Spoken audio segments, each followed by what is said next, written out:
Okay, we'll go ahead and call our meeting to order tonight. We have several special guests with us, so we want to welcome you to our council meeting and appreciate you being here. And we're going to have our Pledge of Allegiance. I'm going to ask Francis to lead us in that, and then Mr. Miller is going to give our invocation. Pledge allegiance to the flag of the United States of America and to the republic for which it stands, one nation, under God, indivisible, with liberty and justice for all. Father, we thank you for this day. We thank you for the blessings that you give us for our homes, our families. Thank you for the opportunity to be together tonight. I pray, God, that you'll bless this council as they carry on the business of this town. I pray that you'll bless this town, that it would be economically sound, and things that were done be done to improve the surroundings for the citizens. And pray, God, that you will just minister to the mayor, to the councilman, that in everything that they do, they'll look to you for guidance and leadership. Father, I pray for this country, the country that we love. I pray, God, that you will speak to our hearts and our minds of the upcoming days of election and campaigning. May we look to you, to the person that we would want in the office to serve as the leader of our country. Father, I pray that we will search our hearts for what you want us to do. Lord, in everything we do, may we always be careful to give you praise and honor and glory, for it's in Jesus' name we pray.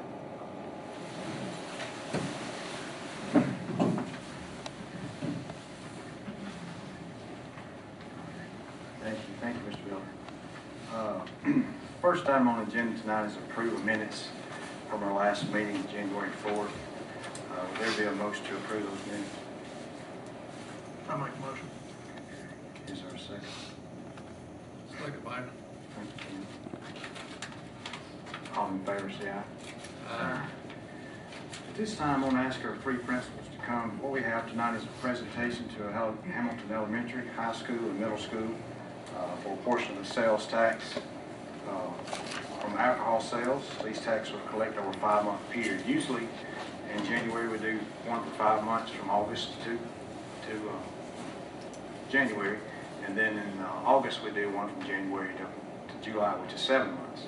But these are each are an amount of $5,287.20. So if y'all would come, I'll give these to you. You can just kind of give us an update of what's going on in your school.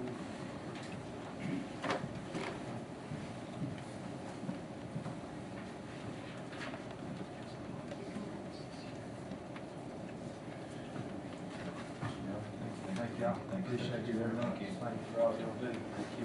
You just kind of give us an update like you usually do, and we'll let you go. Well, we predominantly spend our money on technology. We replaced a lot of projectors that have worn out. Had some more computers we bought. Really things like that. We're still working on making the entire campus Wi-Fi, and it's difficult because the elementary school is spread out so far. We buy a little along, and then as our technicians can, they work on it. So we're not quite finished with that, but we're working on that. We bought a small refrigerator to put in the gym for the children who were on insulin to be able to keep their medicine in there. So anytime I get this, I try to think about the entire campus and what would best help the entire campus, and that's what we do. I certainly take input from my teachers and parents, and kind of go from there. But we greatly, greatly appreciate it. I can't tell you how much we appreciate it. You think you're going to run out of anything to spend it on? I don't think so. I doubt. There's always a list. Always a list. Well, you do a good job. Well, thank you. At the middle school, we also spend a lot on technology, but this past couple of months, we've had to install some doors and some safety features around the annex especially, and it's been a big help, and we certainly appreciate you guys and what you do for us. Thank you. Thank you. The high school is somewhat similar in that the needs that we have from the technology perspective. One of the things that we still try to encourage our students is to read books, and so we've been buying some classroom sets of novels that our English teachers have been wanting, along with overhead projectors, or LCD projectors, I should say. But it's great to know that you have, or that we have some money that in case we get into a bind of something, then thank goodness that doesn't happen very often. But we're very grateful for that, and I appreciate what you do and how you help us in all aspects with all 3 campuses, with the police and that kind of thing. It's really great. I will tell you that the police department and some of the other county agencies, law enforcement, are in the high school right now doing some training. They'll be in there about 2.5 hours, hoping that we never have to use that, but in case that ever happens, they have familiarity with the building. So thank you. Last time I asked you, Ronnie, about the bank, and so could I get a follow-up on that? How's it doing, the bank inside The bank is doing First National? very well, Good. way beyond our expectations. Oh, great. When we were here in August, just opening the bank, it's open for a period of time during the middle of the day when lunch is being served, and every student has access to the bank. They have established several accounts, and I believe it's between 50 and 60 accounts. It's used almost every day by students and staff. We've had some recognition from another bank in the area, and the State Department of Education came by about 3 weeks ago, 2 or 3 weeks ago, I guess I should say, and we're very, very pleased with the entire arrangement of how it works, the student participation, and the participation of the staff as well. So it's really been positive.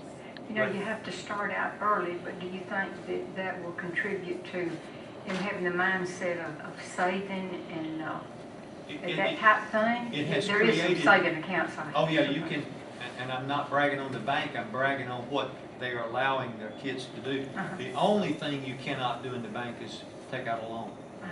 And I'm glad of that, okay? But seriously, that's the only thing that you cannot do there. That's awesome, man. That's, having that bank is such an asset in the school system. That's great. I will tell you, just in case you're concerned about it, the student workers have no access to any record of any person who has an account with the bank. If I go in and want to know my balance, they have a direct line to the bank, and I talk to someone at the bank. So that the students don't have that knowledge, but they can make a cash a check, take a deposit, whatever that particular thing would be. So it's given them a sense of reality, because it is a bank. It's not a cash drawer. So it's a great thing. Has it cut down on some of the parents having to bring money up there, Ronnie? You know, no. It has. Because you take 50 kids with an account, that's 50 parents that don't have to come up there. And so that has done that, and I really hadn't thought a lot about it, but you're exactly on target there. We're hoping to expand the hours of operation a little bit later on, so that let's say we open it at 7:30 for about 15 minutes, and then again in the early afternoon at lunchtime, so kids can get change, or if they have to pay something at the school, they can do that. So, yeah, it's good.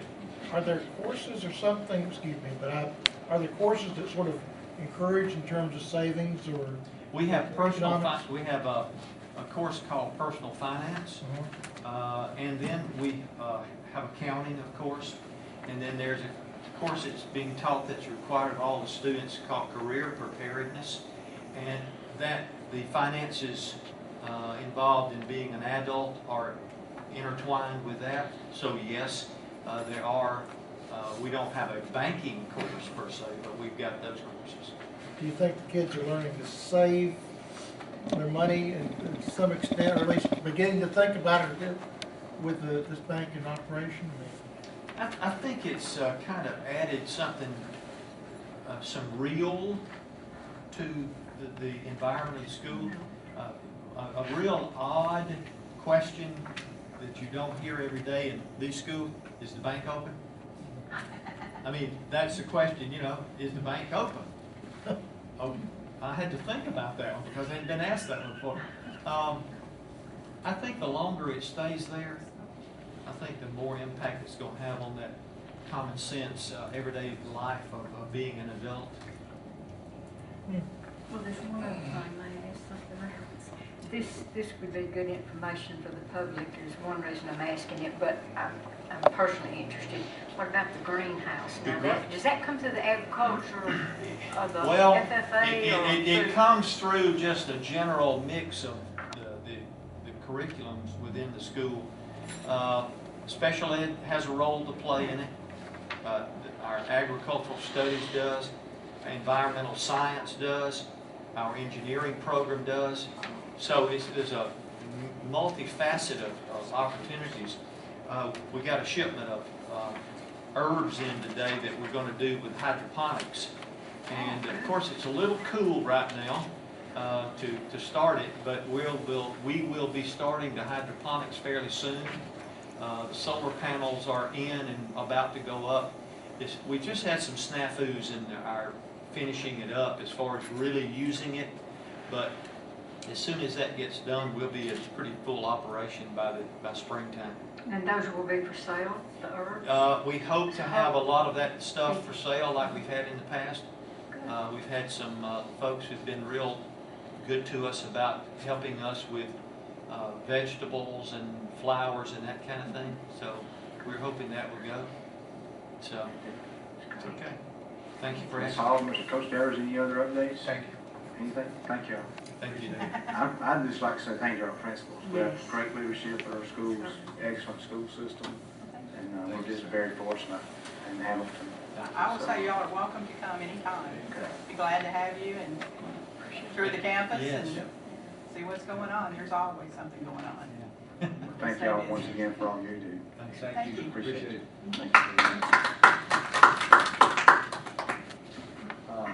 Number 3 was a recommendation on the franchise agreement. I put this back on there thinking that we were going to be ready tonight to go ahead and go through with it, but Scott wanted probably another week or two to get back with them once again and some more negotiations. So Scott, anything going to add before we just move on to number 3?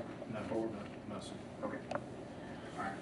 Number 4 is a recommendation to pass resolution 2016-119, which would be agreement between the City of Hamilton and the Alabama Department of Transportation for the maintenance of all traffic lights in the city.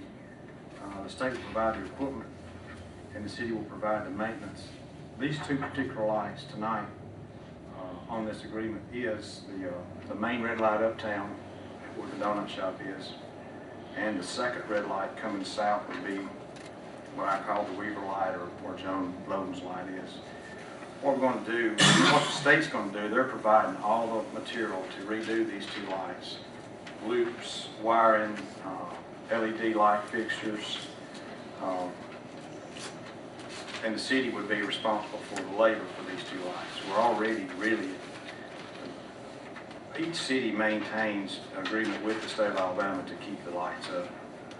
But when these two lights need the work, they are providing, or will provide, all the material if we pay for the labor. I'm not sure exactly how much the labor is going to be yet. I have an idea. It's around about 24,000. I've got to get an estimate on that. But that's in order to get those lights repaired.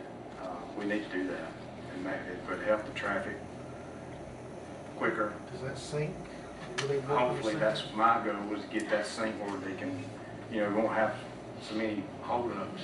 And the main light moves quicker. Ever since we've been here, we've had complaints about that light. And they need to be done. And this thousands of dollars worth of equipment, we just have to agree to do the labor. So, and they can't do it until this is in place. So I really would need a motion to approve this agreement. We can get this signed and get to them. These LED lights, now, won't they be more economically? Yes. And they're easier to see, Yeah. LEDs are.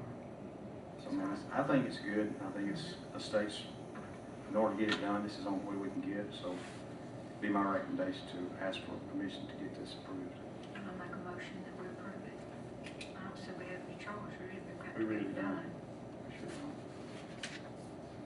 Would there be a second to Francis' motion?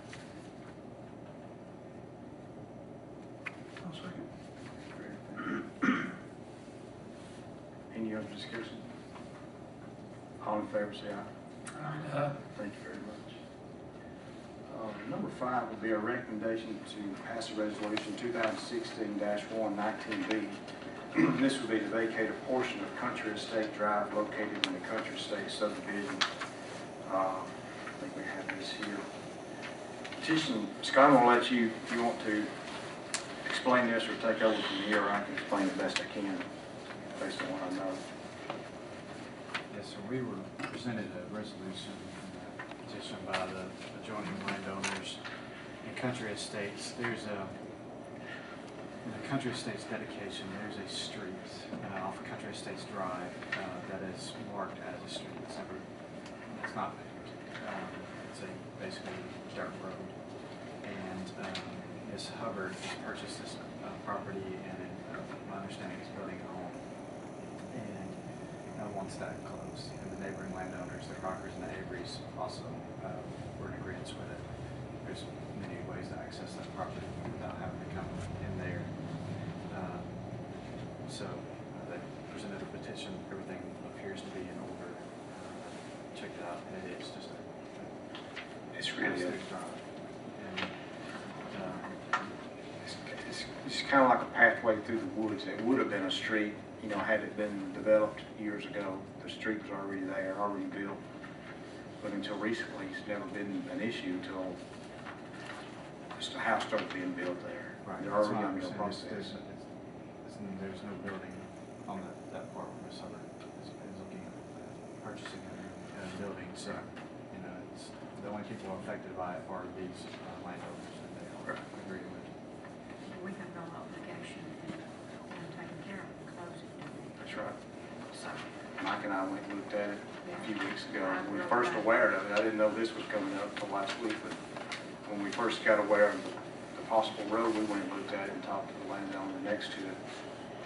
And it's really just like an old road bed from one property owner to the other. So it's really not affecting through traffic for anybody that's driving through the streets there. More or less what would be now just a driveway.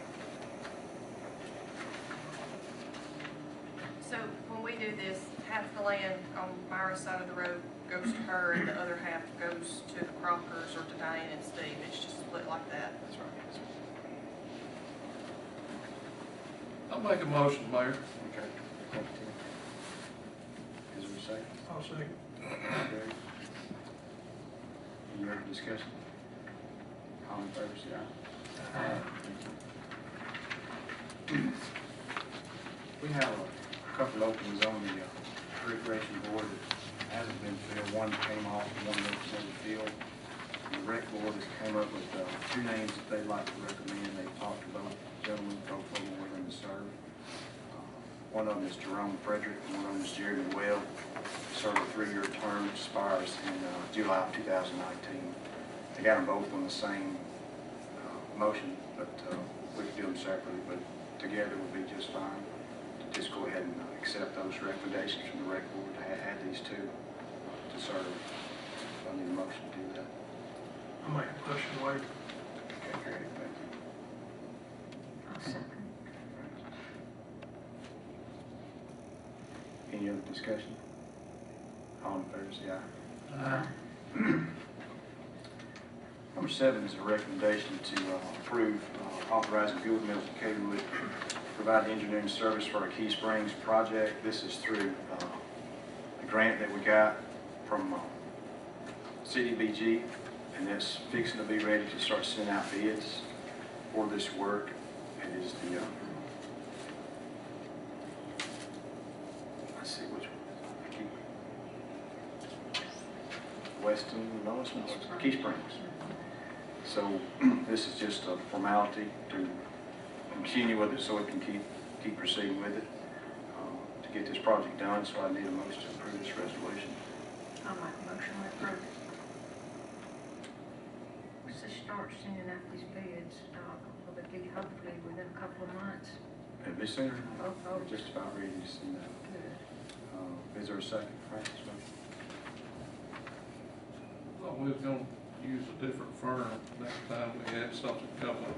Well, they've done all the preliminaries on that whole thing, bidding, the whole project, they've been the one that helped get us to the CDPG. So and they're the only ones that turned in a, We posted it Yeah. to the public, yeah, right, and nobody else responded. that's right. I'll second Wade.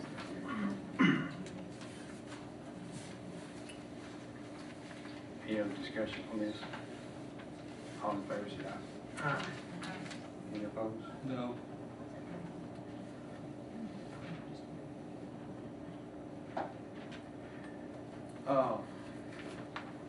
Number 8 is a presentation by our architect, Andrea Harrison Clinic, on our new city hall. And, well, really what we talked about tonight is a splash pad and the proposal for it. She's been working on this for several weeks and long hours. And Andrew, if you would come forward.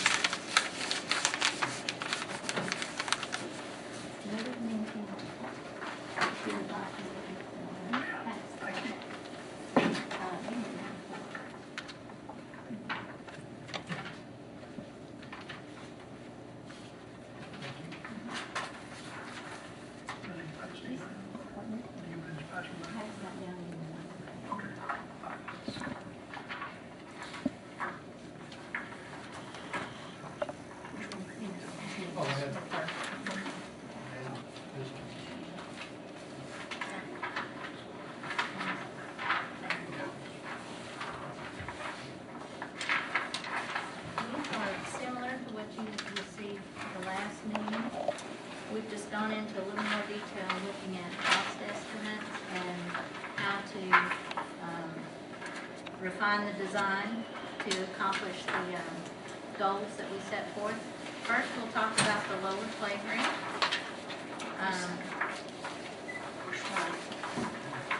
We had met with the Recreation Board and listened to their concerns about that area as far as safety and meeting ADA requirements. And so this plan reflects some of that conversation. You'll see an area of ADA parking with a concrete walk into the center of the playground and as well to the other end to where the other gate is. The rec board had asked for a pavilion, some covered area, and I showed 2 picnic table area there covered with a pavilion. And then there is the new playground structures are in red, or this may not be in color. The 8 structures along the front would be new, and the 3 larger areas on the back would be existing. We had found that some of the playground equipment was broken or didn't meet current safety standards and would need to be removed. And so we have provided some suggestions of equipment that can go in that area. And the other concern from everyone is the pea gravel. And so we've also provided a solution of using engineered wood mulch. And they can leave the pea gravel in place, put a fabric over it, and then have the certain depth of wood mulch over that. So that was, I thought, a good solution without having to remove pea gravel. The positive side of that, using the engineered wood mulch, is you can add and change your structures as you would like. You can add 2 structures now and 3 later, or as you feel you can afford to add the structures. But we have shown here kind of a master plan, and then budgeting would impact how much of that you would want to do. I have allowed $20,000 for the mulch redo and $10,000 for the concrete, which is required to meet your ADA requirements. You have to be able to park, get out, and get to the play area, which the engineered wood mulch also meets ADA requirements. So this would be the minimum concrete, I think, that would be required to meet that criteria. They were also suggesting a fence that would enclose the structure. They have trouble with vandalism there and different things, and they felt they could monitor it better if it were enclosed. The other safety concern was the parking along the street that's between the playground and the ball fields. And I have pulled that parking up to the end where there's existing now, I think there's a pine tree and a Bradford pear that's older there that could come out, and you could have your parking and ADA parking on the end of the playground. And that would eliminate any parking along that street that's already narrow with the branch on the other side. The crossing over from the pedestrian bridge would be where the gate would be to the playground, so that would be an easy connection there, and that's shown. So the playground structures in this diagram could total 30 to 60,000. It's according to which structures you pick. And I have our playground consultant here, Laurie Alley, and after I finish talking, she can go into a little more detail or answer your questions about landscape structures and their equipment and how that is. Any questions on this layout or budgeting?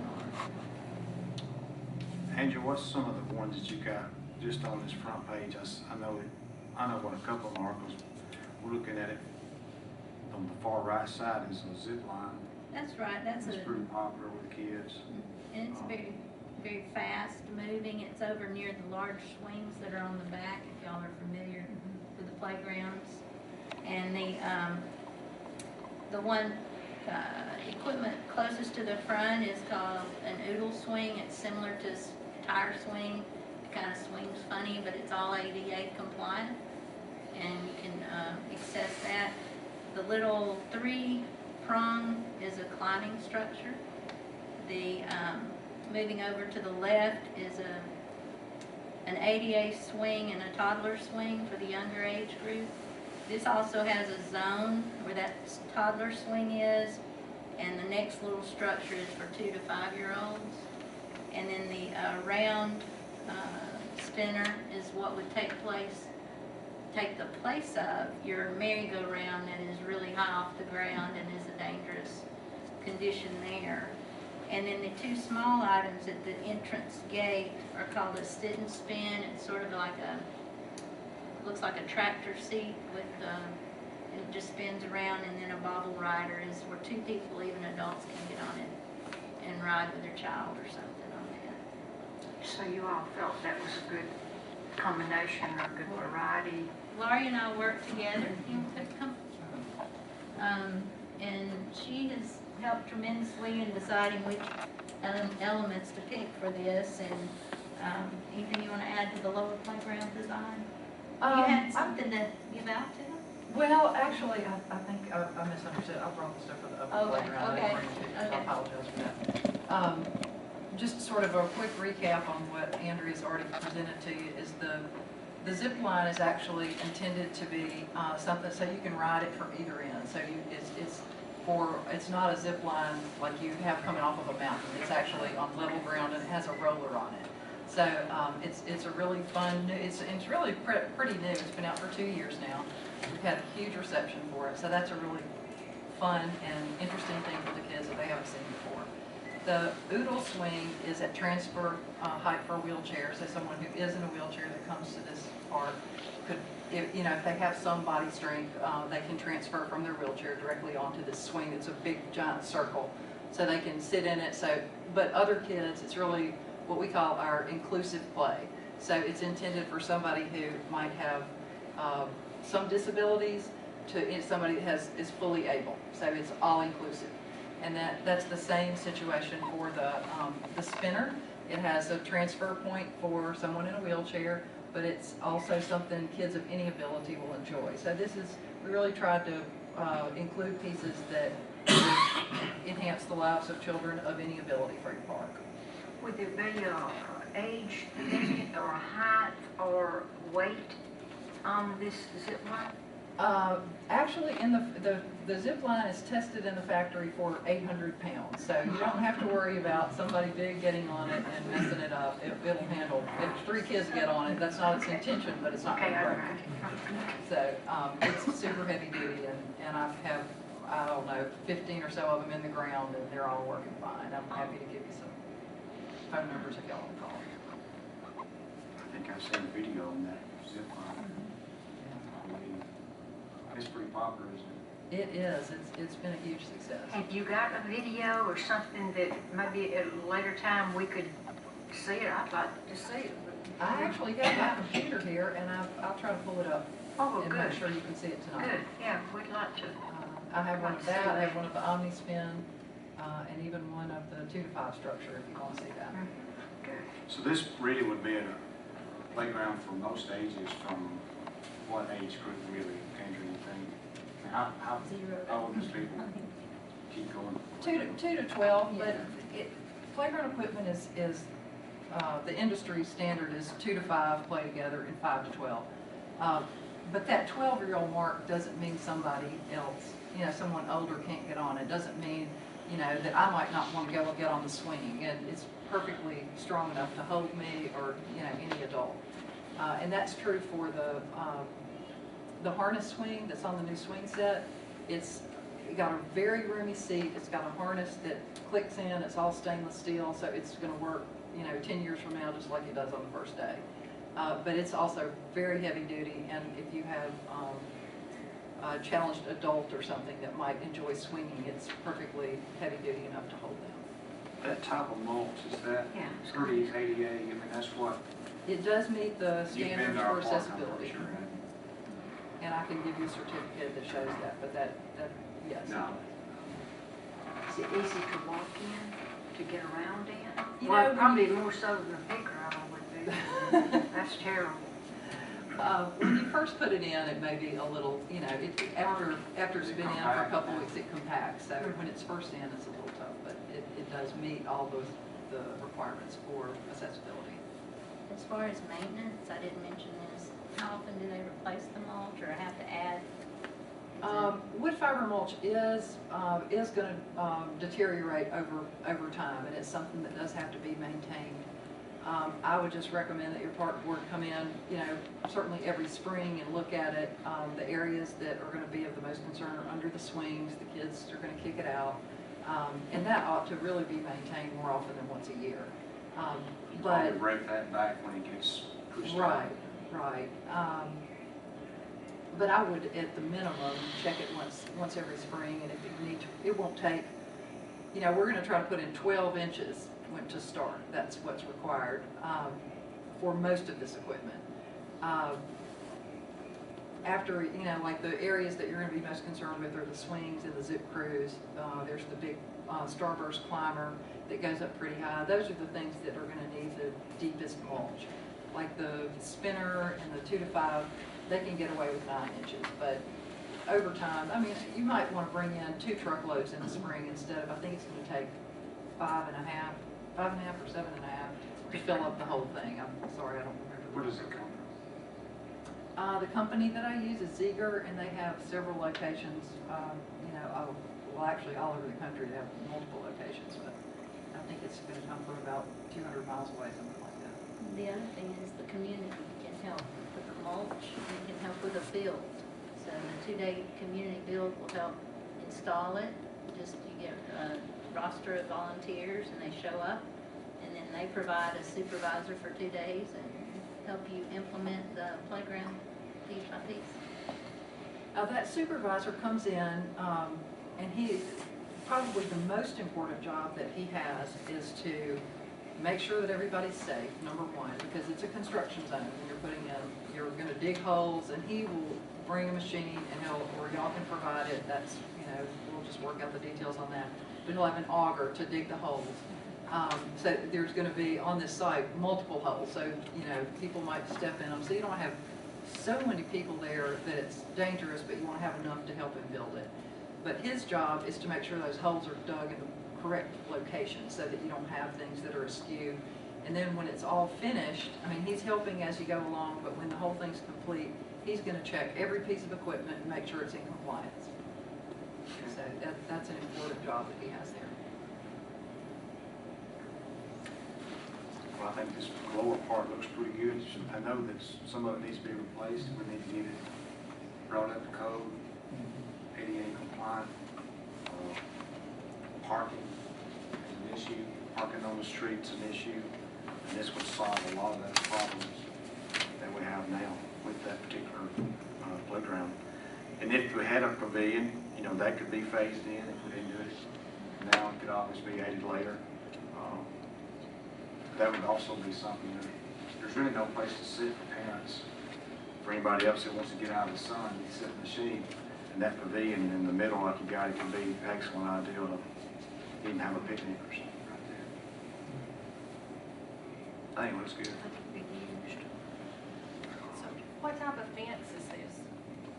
That would be your choice. It could be chain link, or it could be nicer than that, or you could do something nice on the front near the road and use chain link around the back. I think there's about 500 linear feet around it. It's huge. It's pretty big. It's a big playground. It really She is. was very shocked when she came to look over the playground. This is big.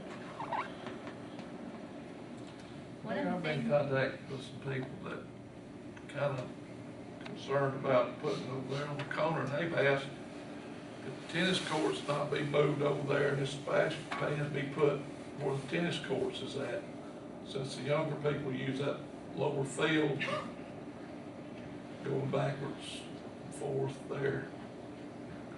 Put the splash pad with the tennis court over. Next door to where the playground. Up above Up. this, Where we gonna put the tennis court? where the splash pads are. At the high tower corner.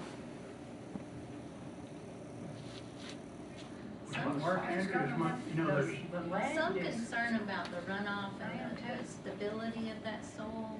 That's why you have a lot of cracks in that tennis court I think area. the tennis courts. Yeah, there's a slide off the bank of that tennis court now. Not sure that we could put that, even tennis courts back there, because of the way that slope is. Down in the ground springs right there somewhere. I mean, it is a thought. It's first time. There could be some grading and some testing. You'd have Geotech come in and test the soil and see if it's stable enough, you know, for that. But you know definitely there is a spring there. There's water that comes out of that bank there underneath the tennis court. Well, that would be anything but problems. Unless you could reroute it. Okay. Could that spot be used for anything, like a playing field, or just? Probably, well, you might use it for batting cages, or there is a need, and there's a lot of kids that use the skateboard. It could be a skateboard park basically or something. So where are you thinking about putting the tennis courts? There's a place above at the main parking, next to the basketball courts. Where the tennis courts used to be? Where it's pretty flat. I don't know, yeah, it used to be in that area, it'd be in front Tennis of court it. used to be where the Right, shop is. it could be in front of that area, there's a pretty flat spot next to the old tennis courts. I think would be better than where it's at now, because it's because of the water eventually comes off that bank. That's just a thought, it's not nothing concrete. So I had somebody, excuse me, mention to me, Wade, that maybe put the tennis court back where the shop was and maybe move the shop down into the basement. I don't know if that'd work either, but. I think And I that thought might that be was a a good idea. Because that way it could be locked up. You would have where the pool was, they could put all the equipment there, the gate could be locked and all that would be. But there was If you can the move rec that building. board wasn't real, they, it, I mean, a year or so ago, that's where they wanted the batting cages. Right, yeah, they still, that area where the old pool was does need to be used for something. Yes. That'd be beneficial, and, you know, shop building might be a Kind of good idea. landlocked there, and it's all good.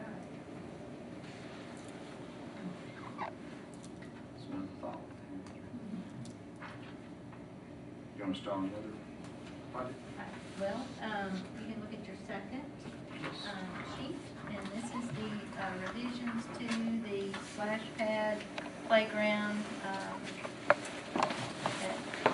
on the upper, we call that the upper playground, upper area. We had looked at and mentioned the pavilion would include the mechanical room, the 2 restrooms, a janitor area, and a storage area just for maintenance and that sort of thing. The tank below, you see on the right, and this is an optional location if we get into the design and they feel that the mechanical needs to be closer to the reservoir, we can move that out of the pavilion and do it in a standalone structure there. The splash pad is the same plan that I presented earlier. You had 3D views of it, and it still has the low wall. The playground we have revisited and have redesigned it to kind of have a phase to it where you can have one structure in and then add another structure later that would accommodate the 2 to 12-year-old age range. The park is still enclosed with a fence. It's come in a little bit just to kind of save cost on the fencing, and that's flexible. The parking is the same. We have 86 parking spaces plus the 4 ADA with a drop-off lane. The cost estimating, I have been discussing with the mayor and consultants about that. The splash pad itself is $250,000. The cost estimates I have on the pavilion that would be made out of concrete block, wood columns, and wood trusses with a metal roof on it would be about $150 to $175, and then the total, if you include everything except the asphalt paving, which we were discussing different options on that, would be somewhere in the range of $650 to $750 for the entire park, and that includes the playground equipment. And Laurie can discuss that in further detail. The playground on the upper.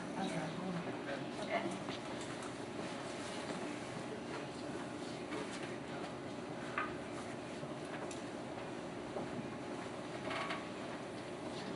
This is a site plan which includes sort of this upper playground is phase 1 and phase 2. We started out with a little bit bigger budget, and Andrea asked me to scale it back. So I've set the budget for the upper playground for phase 1 at right at $50,000, which would include the mulch. And the equipment shown here, and we've kind of gone with a little bit of a nature theme. That's the front side. Got all these kind of views. That's the front side.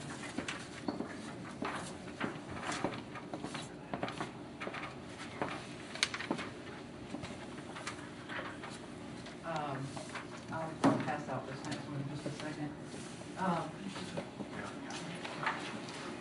The tree that you see in the front of this it's made of GFRC. It's concrete. It's made. We have our own concrete factory at Landscape Structures. It's really beautiful. It's very realistic looking. So, and the tree branches actually hold up part of the playground. There's a little squirrel kind of in the back of it that's kind of cute. And the little kids can go find that. There's a talk to that's in one of the tree branches, so they talk in here, and then their voice comes out somewhere else. There's a sort of a panel built into the tree branch that's sort of a maze type panel. And the idea behind this was to sort of bring it, kind of make this woodsy kind of look. So that, as you see it, it includes the Cozy Dome, which is for ages 2 to 12, or whoever. You can climb on it, you can climb in it. It's a sort of a sensory-rich piece where kids who, you might have autistic children, or, you know, it's one of those pieces that would apply to kids of any ability, like that, for climbing or for hiding or for doing different things, but adults can still see in and see what's going on. It's not so enclosed that, you know, you worry about them.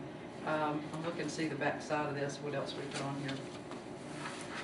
It also has a spring rider, like we had on the lower playground, and this is showing the expansion of it. But you can kind of see the back side. Let me show you. This is, if we expand it, the expansion is about another, it's about $12,000 in addition to the 50. So there's one. Sorry, just kind of got confused.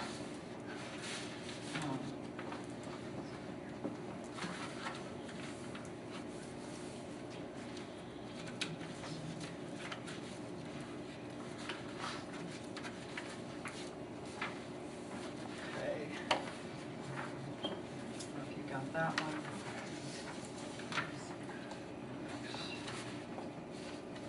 That would be this whole picture. And that's that one that shows the bridge, kind of that bridge piece is the expansion. So I'm not sure if everybody got everything, but we'll proceed. If y'all have any questions about it, feel free to ask me.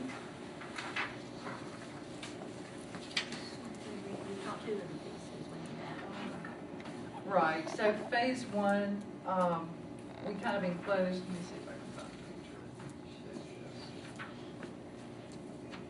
We put a balcony deck that will take off and add that to the expansion, and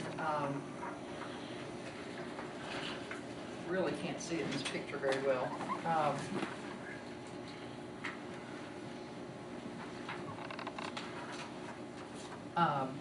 So this is on phase one. So we've got like a window panel here, and then there's a little balcony over here that kind of sticks out for the kids. Now, when if you decide to add on to it, there'll be a bridge there. Then those two panels would be taken off. We would add a new climber in one location, and the bridge would come out here. Then those two pieces would be added on to the extension. So you would reuse those pieces. So it's anyway, so we're trying to make it efficient and make the park bigger as you're ready to make it bigger. But I think as it stands at the 50,000 point, it would be plenty of fun. So. What's the surface on this right here? Well, the surface shown on this photograph is, or on the rendering, is poured in place. But when we scale back the price point, we would use the wood fiber mulch there as well, which would allow you, actually, the wood fiber mulch up there, so when you're ready to do the expansion, it's easy to do it. So if you put poured in place, then you have to dig it up, and it would be kind of a big mess. So it's so not, the mulch in place would be easier to add other equipment down the road if you wanted to. That's right. Now, if you do want to consider the poured in place, it's not impossible to add onto it later. What we would do at that point is do a surface mount, so that we would have concrete under it, so you'd have a concrete sub-base, and then the equipment would be bolted down into the concrete. So if you wanted to add later, then you would just cut out a little circle where the posts were going to go and bolt those down in, and then you'd have to fill in. So you'd have like a little patch there, but it wouldn't be that significant. You could make it a different color, you could make it like it looks, supposed to be there if you wanted to.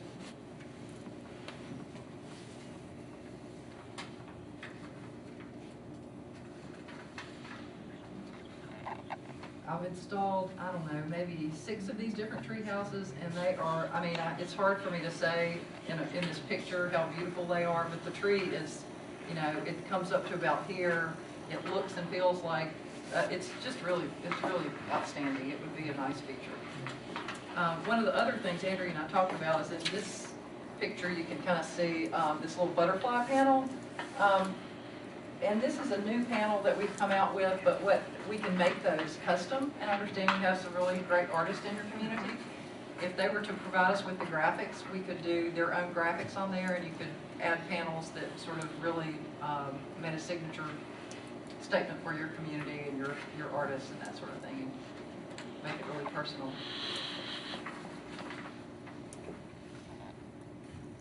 And that design kind of fits the nature trail in that area. Trail through the woods.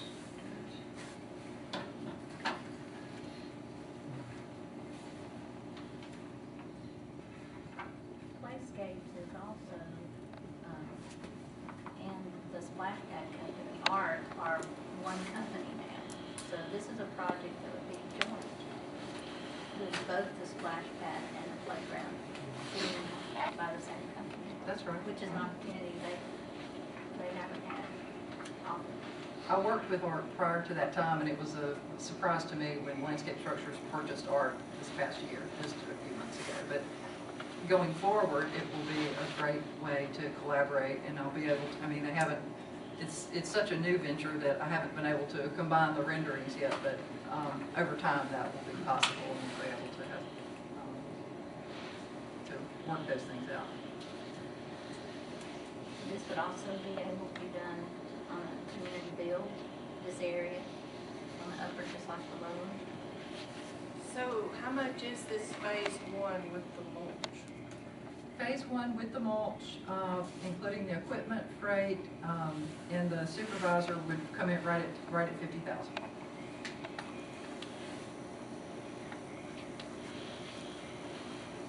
And how many people would you think just to install this one? Would it be needed for 2 days, maybe? Yeah, we can definitely do this in 2 days. The tricky part, this one is not going to require that many people, but we'll need some skilled people. And it will take some heavy equipment to move that big tree, as well as the stumps. Those things are really heavy. The GFRC pieces are going to last forever. You can hit them with a baseball bat. It's not going to hurt them, but they are heavy to move around. So we need some guys that have some real skill to get that accomplished. On this phase one, that Tammy asked you about how much it costs, what now, and you've probably said it, but forgive me for asking again if you have, but what does that include? It includes the equipment, Uh-huh. the freight, the equipment delivered, our supervisor for 2 days, the mulch, and I'm leaving something out, and then you would provide any concrete that's required, the labor, and any tools. Now, tools, they're just going to be, you know, a couple of drills and some things like that, but I would provide you with the tool list ahead of time. And, our supervisor, it would either be Paul Rowland or Wes Wilmuth, and they've done tons of supervised bills, and they do all of our installations as well. So they're really good at what they do. They're fun to work with. Their number one goal is safety. They just both finished going through a new training session at Landscape Structures just this past week, so that they're all up to date with any new equipment, safety regulations, and that kind of thing. We have through the city those things mined, through the street department, that we would have what we need. Really, a forklift is the biggest piece of equipment, and something that you can put an auger on until you can drill down. That's the biggest piece of equipment. It's something, you know, like you want to use that. We don't have a forklift, but we have, run-in motors. Yeah, that's fine, yeah.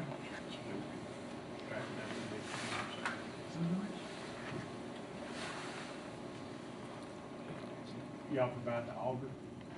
We can, yeah. Okay, yeah, that's fine. I mean, okay. Well, I know my guys have one, so.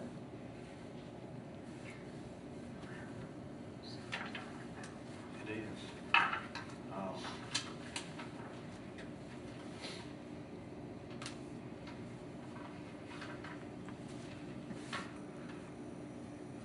And if the splash pad was done without the playground at this time, phase the playground in, that wouldn't be a problem either, would it? No, it's not a problem.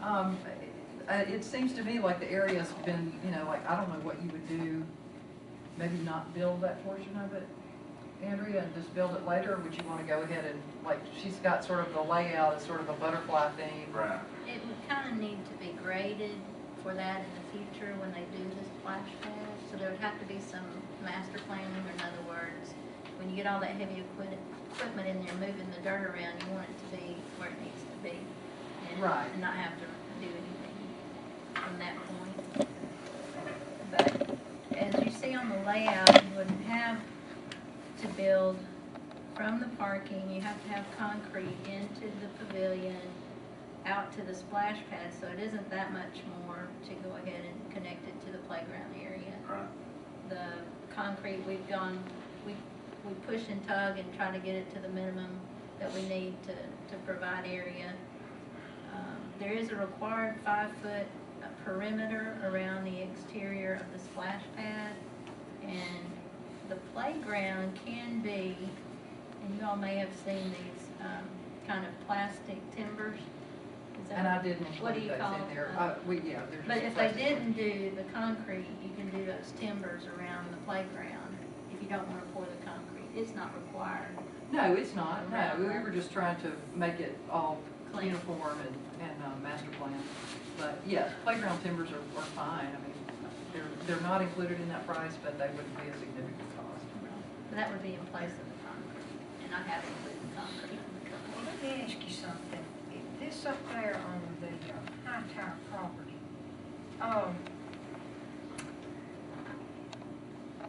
when Tim mentioned this a while ago, you all said it was washing away from the spring. Now, what's going to keep, if we didn't put the tennis courts over there and go ahead with this, what's going to keep this from washing away? It may be a dumb question, but I don't understand why it wouldn't be a problem with washing away all the time if there is an existing spring there. Well, whatever, spring. Is there an existing The spring? spring is under the tennis courts over there now, Oh, it's under the, where the tennis courts are now. or now, I thought you were saying that it was, And I'm not Okay, sure how'd it's a they spring, get- but we've installed a French drain there below those, so there's water that's coming out of well, those. I got mixed up. Okay, all right, I get you. Sorry. I think High Tower property is the best location for this particular project. When we purchased on the corner.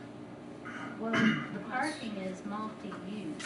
The parking is used for the Parking's playground necessary and for the all the overflow from the ball tournaments they field have. parking. and the parking, the walking trail, and Well, that's the the whole golf. reason That's right. No, That's the whole we reason didn't that buy we it. bought it. Let us know where to look at it. No, it needs to be utilized. And this still Kids need it. provides access to the disc golf, the walking trail. You can see where those trails come up to the end of the concrete there. So someone that wants to use the walking trail or the disc golf can just park here and it goes that way. So it's kind of open to that. And there's a service drive for anything dealing with maintenance of the ball fields and that sort of thing to go around there. So that's all still in place. Do you want to show them the video? Yeah, sure, I'd like to. Would y'all like to see the video of the Zip Cruise? Yeah.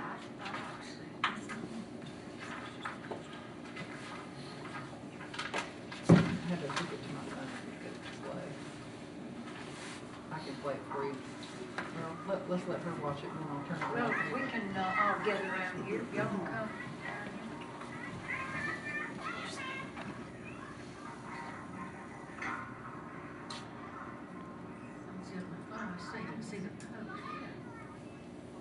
So they climb up on a little deck and jump onto the swing.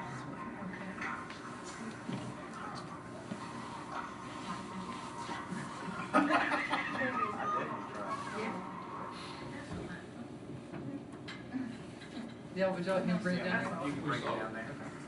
There's a short one that you hang on down there now that's broken. That one has an accessible seat, so we also sell them. You can't switch the seats, but you can buy another one and add on to that one where you have an accessible seat, so somebody could be lifted and put into it, or if you have somebody that has special needs that just wants to ride and feel more secure, you can do that. You ride it one way and then you come back. Well, it's actually set up, see how that kind of has the slope there? It's sloped on this end and on this end, so that gives you a little momentum, and you ride and that slows you down, and then somebody else can get on this end, or you can ride it back if you want to. So you can stand on either end at times. And see, that one's set up with 3 in a row, I think.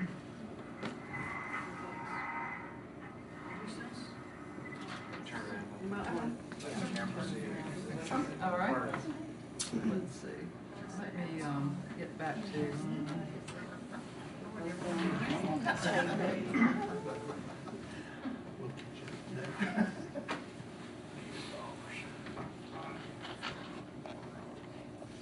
it back.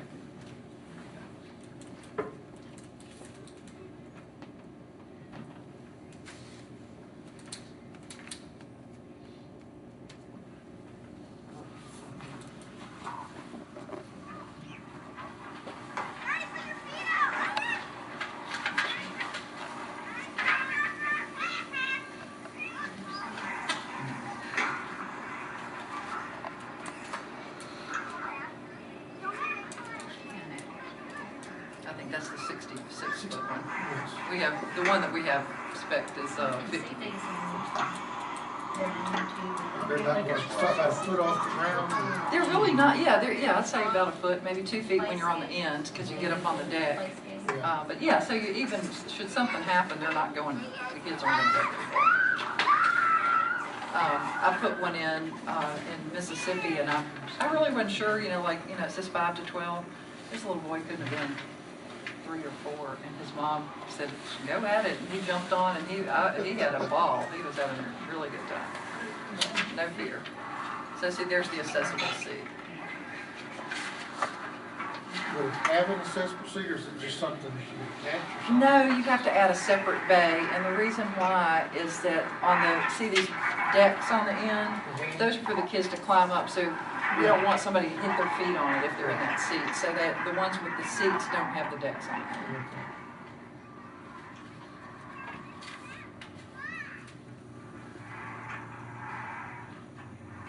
So it'd be more designed for everybody. Yes, that particular piece is, yes. I would try them. Okay. I know I tried.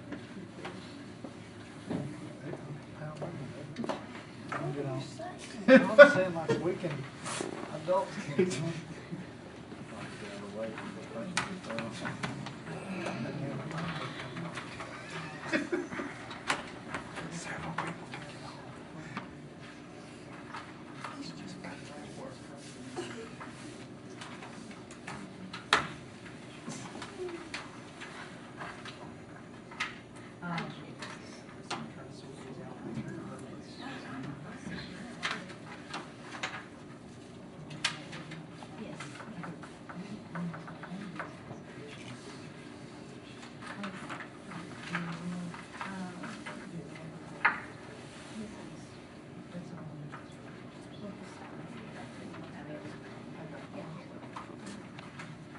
This is the splash pad design. She printed out nicely in color. The design, we had, I think we discussed, there are a few of the larger pieces we were gonna add later. This includes all of it. What you have here is what's proposed. That is the full, we had the price broken down to some extra, and this includes the extras. I think that center red and the bucket were extra. The big bucket were extra. And then that sort of place in the background is where the playground would go. Yeah. And there's a low wall you can see there that will, and I've added it also on the playground side of the center of the butterfly. And that will help to keep the mulch where it needs to be and not into the splash pad area. And she was mentioning that when it's winter, the people can still play on the playground, and they might be less likely to interfere with any of the splash pad elements and that sort of thing. There'll be something to do up there instead of just, yeah.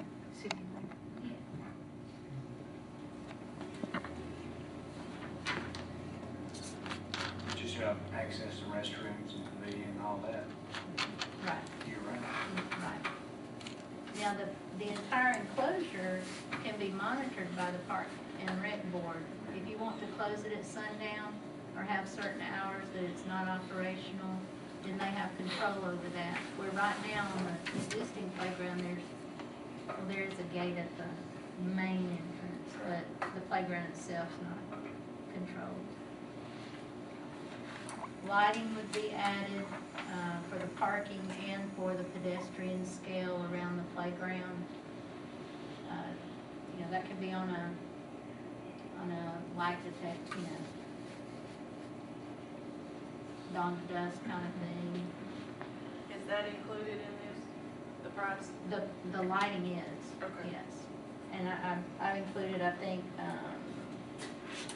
it was 10 pole lights, which would be for the parking, and 8 for the pedestrian area. And those would be LED lighting. You girls have done all the work.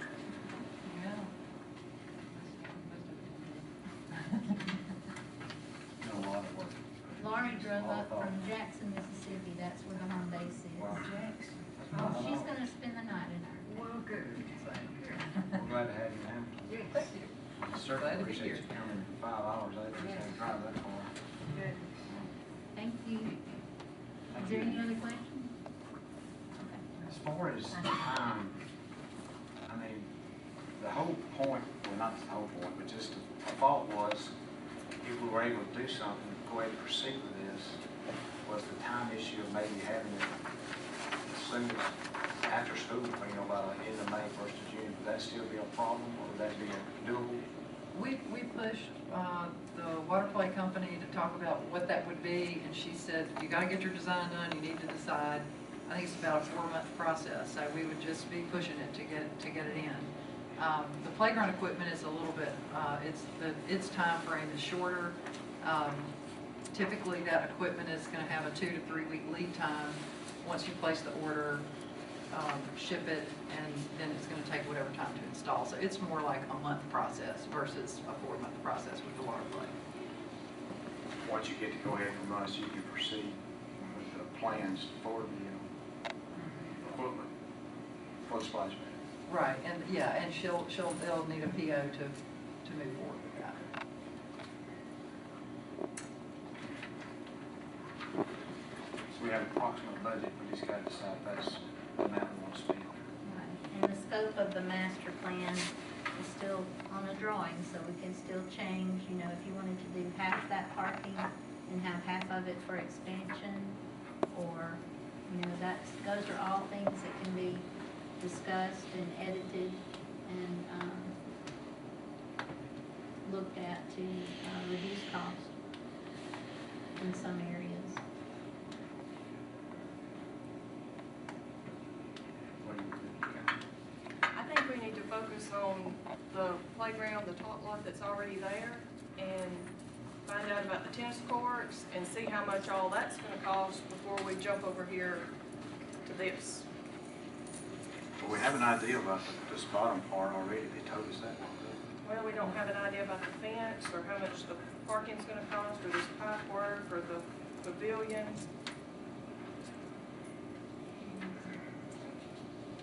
I think the Park and Rec Board was most concerned about meeting ADA requirements because they have to qualify for grants, and that impacts some of that. So the minimum, I was looking at, the minimum is you have to drive up, be able to get out and walk to the playground, and correct me if I'm wrong, get onto the engineer mulch, and then there's a requirement of certain number of elements on the ground and elevated play that you have to meet to be considered ADA compliant. If you want to elaborate on that. Okay, well, that's pretty much it, and I can't, from memory, go back over each piece, but we did, when the designer that I work with at Landscape Structures, laid all this out, he looked at what you had, and the pieces that we added, and the elements to ensure that it all is ADA compliant. So there are things that somebody of any ability can do on that playground. You have somebody come in and sign off on all this, I'm sure, once it's in place.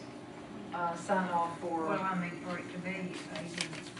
Well, actually, the plan, the design is, all that's done in-house, at the designers do all that, and then they sign off on their design, and then our installer would ensure that everything is installed properly and according to the plan. Isn't it on the Yes, it drawings? is. Well, design.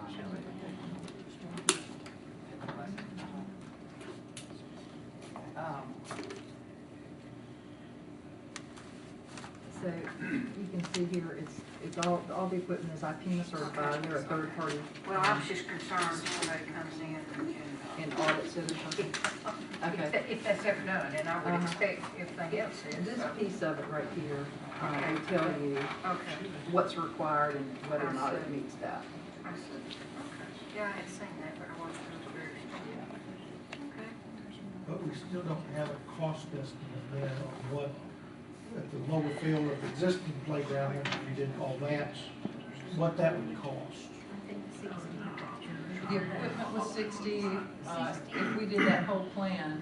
Now that doesn't include the site work or the parking or any of that, but the equipment, and the mulch and the freight and all that would be for the lower playground, if you did all of it, was about 80,000.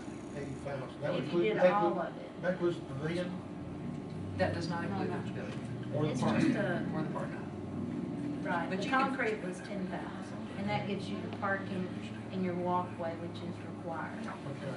So, Okay. A huge chunk of that, I mean, the equipment's around 60, the huge chunk is 20,000 for mulch, and that's because that area is so darn big. And Andrea pulled it in, but any kind of surfacing which to keep that playground compliant, right now, pea gravel is not ADA compliant. It does not meet any standard, doesn't matter what equipment you have out there, because the surface is not compliant. Once you change that, then it's going to change that scenario, but just to get that huge area covered is the least expensive way to do that is wood fiber mulch, and that's around $20,000. It could conceivably be, once you have the pavilion on the sidewalk or parking rather, you could probably go about 150,000, I would think. You don't think so? 60 is the, Is that fiber mulch, is that heavy, or is it, I mean, what kind of weight are we talking about with that stuff? Is it, I mean, won't fly away, It's, you can either get hardwood or softwood, and I don't have a preference. I don't have a preference. It's really what's closest and most available. I've not had any, I've done both, and I don't really see a lot of difference as far as its wearability. But they make sure, the reason it's called engineered wood fiber is they make sure it doesn't have any nails, anything that can hurt the kids. All that's taken care of, so it meets the ASTM standard. certain size. It's basically the certain- same stuff that you'd buy at the co-op. Except that it's certified playground. somewhere we can see. And it's shredded. I'm sorry I didn't bring any, but I can send a sample. I think you can check, First Baptist had that on their playground. Oh, did? I'm pretty sure. At one time or no? Oh, well, I think what's It's left is yeah, still there, okay. but it, at one time, they switched over to that, so Oh, I okay. made a note to check and see and Good. find out about the duration. Because, their playground's just small. On the fencing, you could provide the fence on the front side just for safety, and then later add the other 3 sides to just help with monitoring and policing. So the additional cost besides the playground, you were talking about the fence and the parking, and that's a little bit of Yeah, site the work. additional parking, I'm providing, I think, 4 spots with the concrete that I've provided in the price. And then the other could be crushed stone or something else. It doesn't have to be asphalt or concrete. It doesn't have to be Just anything other mostly the concrete for the ADA. ADA. Right. It has That's to what we be got at the other ball field. smooth enough to Okay. be able It to can be walk. something we could do. We pay for ourselves. As far as that goes. Okay, thank you, Andrew. Appreciate you coming tonight. Appreciate the I'll presentation. I don't know, all the fencing we had to put around the Munson Ware demolition, did we purchase that? That's theirs. What would have been good? Company that's doing that provides that around for safety.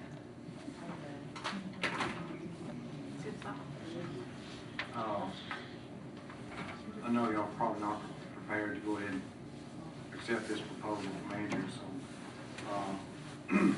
if there's any other, Tammy, you have something you need to? Oh, yes, I make a motion that we go into executive session on a personnel matter. Second motion.